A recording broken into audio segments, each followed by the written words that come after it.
Il est 8h40 sur Europe 1. Voici les unes de la presse de ce 18 juillet. Pierre Devinot. Et si la presse en région continue de s'inquiéter de la réforme des territoires, régime minceur pour Ouest France, l'arnaque pour l'Écho de Haute-Vienne, d'autres titres s'inquiètent eux des 87 000 étudiants qui se retrouvent sans rien pour cette année à venir après les APB. Université, la sélection à tout ou petit pas, note l'opinion.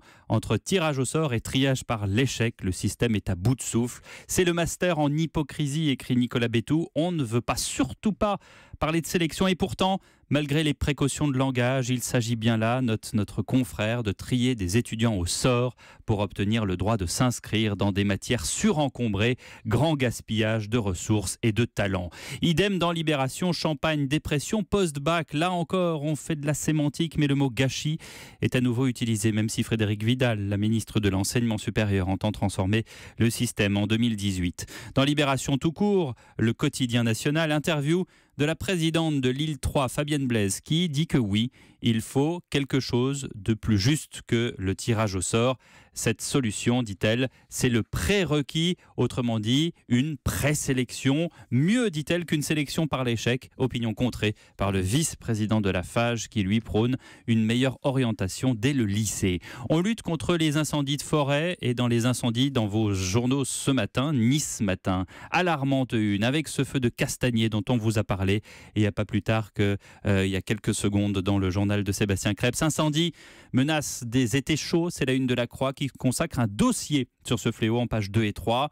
Avec le changement climatique, note le journal, les risques s'accroissent, les zones à surveiller s'étendent. Quelques repères pour vous donner une idée. 500 000 hectares sont détruits chaque année en Europe, 24 000 en France, 6 000 communes sont classées à risque, 2/3 dans le sud et la moitié en lisière de forêt. Et puis, cette infographie qui vous donnera une idée sur les origines de ces feux. Un chiffre, un seul, alarmant, 38% des incendies sont volontaire. Le Parisien aujourd'hui en France montre les dents, montre les crocs de Romain Bardet. On y croit, on voudrait tellement qu'il puisse succéder à Bernard Hinault cette année. Bernard Hinault qui était le dernier Français à gagner le Tour de France. Plus sombre et compliqué, toujours dans le Parisien, le gel entre l'armée et l'Élysée en page 5. Armée et Élysée cherchent sortie de crise.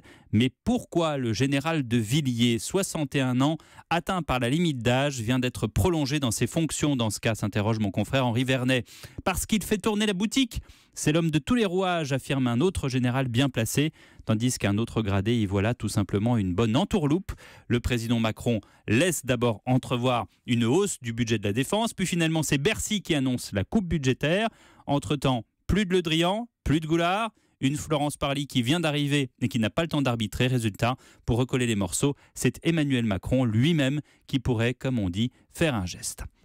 Enfin, pour terminer, un sourire, un vrai, franc, joyeux, celui du pape François. Toujours le Parisien en page 9 cette fois-ci. Il se trouve que le Saint-Père a accroché à la porte de sa résidence au Vatican un écriteau « Vietato lamentarsi », c'est qu'un italien veut dire « il est interdit de se plaindre ». Voilà, petit trait d'humour pour cet homme qui, si vous lisez l'article en entier, aime rire. Tout simplement, il aime se marrer.